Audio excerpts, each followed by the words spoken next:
I'm Prophet M30. I'm going to tell you the story of how I built this futuristic ocean paradise in the Sims 4 Sulani world. I'll take you on my creative journey and show you a few tips and tricks I learned along the way. Want to come along? The story starts about 3 months ago when I began buying a few packs after building base game only for 8 years. Most recently I bought Island Living Expansion Pack, and oh my, this tropical Sulani world, it's gorgeous. That's why I bought it, because I wanted to build in this beautiful world. I heard from others that gameplay isn't very interesting in Sulani, but I discovered it's just the opposite. Right after I bought Island Living, one of my friends, Ms. Spirit, shared a pretty sim with the Island Pack attributes, so I decided to use her to figure out what I could do in Sulani. I moved her onto this big 50 by 50 lot. It sure is a pretty place, right on the beach. It surprised me when I went into build mode and I realized that most of the lot is underwater. Wow. So I built her this shack. Most of it's in the water, but it's on stilts, so it's okay. And I made her a little garden area too. I shaped the roof pieces to sort of look like waves. To make the wavy roof pieces, I select the roof and enter Shift-C on the keyboard to add more controls on the roof. Notice there are 2 control dots in the middle and 1 on each end of the roof. I love this tropical thatch roof. And they made this really nice trim too. I love this lava rock too. So notice there's 2 copies of this roof piece, and then this part here is just another copy of that roof piece again. So I just replaced the thatch with this solid glass roof. And then I used Blue Sky 1's technique that I've used in many of my videos. I hold down the Shift key while I expand the roof piece so that only one side of the roof gets expanded. One of the coolest things about this pack is that Sims can swim in the ocean, so Moreira had to try it. I was just thinking, this shack is kind of fancy, and I'm thinking she could have maybe had a more rustic one. Let's try making one just for fun. Just playing around.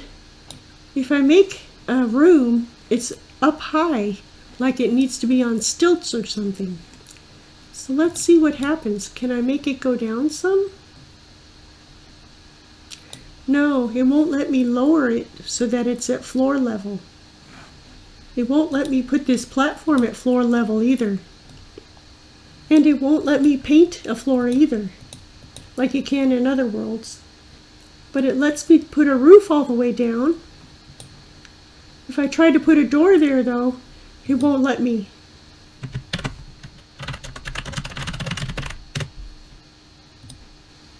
Now it let me put the door there when I turned on Move Objects. I decorated it a little bit. Let's see if she can go inside. Yep, she can. I found a beach towel. It's 20 simoleons. Let's see what happens when we put that in there. Can she sleep on it? Well, she can nap. Well, she has a full kitchen, a bath, and a bed in her fancy shack, so I think she's going to stick with that for now. She had fun meeting the neighbors at the welcome wagon, and kava is so much nicer than fruitcake. Moreira also met a guy named Paka'auha that I later learned is a merman. I'm not into the occult, and I thought I would never be interested in mermaids and mermen, but Paka'auha made me a little curious about them. She asked him to go swimming with her. Let's see if he does.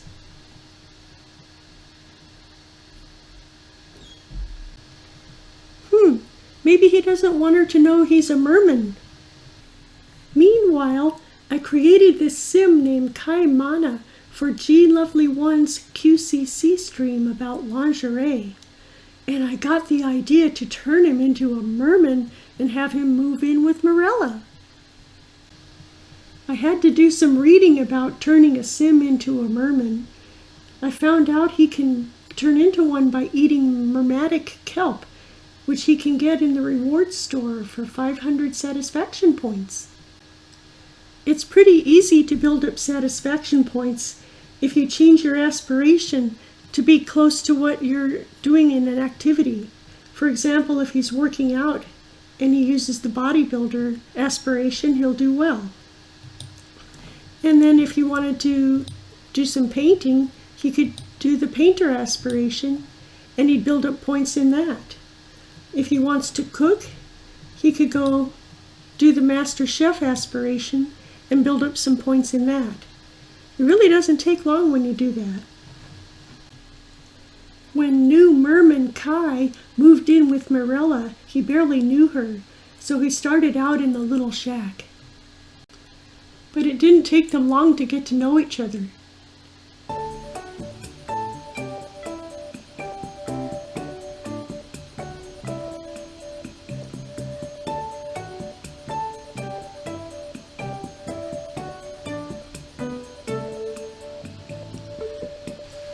They fell in love in this ocean paradise and got married soon after. Moreira ate mermatic kelp too, and they had 2 little mermaids that they were raising happily in this fancy shack on the beach. Meanwhile, one of my friends posted pictures of this brutalist house in Iceland created by the lyx-arkitekter company. It took my breath away, and I knew I was going to have to try to build something like it in The Sims 4. That website link at the top of the screen doesn't have a floor plan inside it, but it does have a lot of pictures of this home and a video too. It was enough to get started on it. But first I had to know, is there such a thing as brutalist architecture? I found out there is. After reading what Google had to say, I realized it just means a really cool house. This house looks kind of stark. It's made of stone in slanted rectangular shapes. Maybe I could make it as base game in the Oasis Springs Desert. I can tell already I won't be able to make it exactly the same, but I'll try to make it as close as possible to the original. I decided to start with the small slanted rectangle on the lower left below the pool. When I think of slanted, the first thing that comes to my mind is using slanted roofs, of course. Let's make a slanted roof template that we can use over and over again. I hold the shift key down to expand the top part of the roof, not the bottom part. It's a little too tall for a short room, so let's move it down. I'll hold the Alt key down so I can just do a little bit of movement. Now let's use the template to build a little slanted room. It looks a little too slanted. Looking back at the original, those rooms don't look quite as slanted as I've drawn in my Sims game. So maybe we need 2 templates, one steeper and one shallower. The steeper one is 2 squares wide, and the shallower one is 4 squares wide. Both are the same height. Now let's draw the rectangle using the 2 templates. We still end up with a rectangle, but it's slanted just a little less, and I think it looks a lot more like the original. Now I'm ready to expand the roofs to create the room that will become the kitchen. Next, the pool. It's slanted. I can't make a slanted pool in The Sims. It's going to have to be an unslanted rectangle. But I can use some tricks to make it look kind of slanted. Here's the rectangular pool, and I put these slanted pieces of roof in front of it. There's one, and here's another. And notice these slanted pieces have the wall filled in. But if you took them away, then you'd have a slanted rectangular pool. Here, this is just another piece of roof that's slanted. But it's short on this side. And I believe this part of it actually goes into the pool.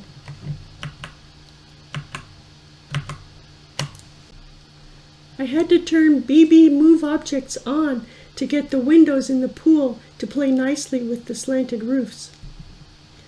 While I was building, I started thinking about my cute family in the fancy shack on the beach. I bet this house would look good with island's thatch roof and tropical decor. Yep, I love the way it turned out, and I think my cute family loves it too. Let's take a short tour.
Hope you liked the video.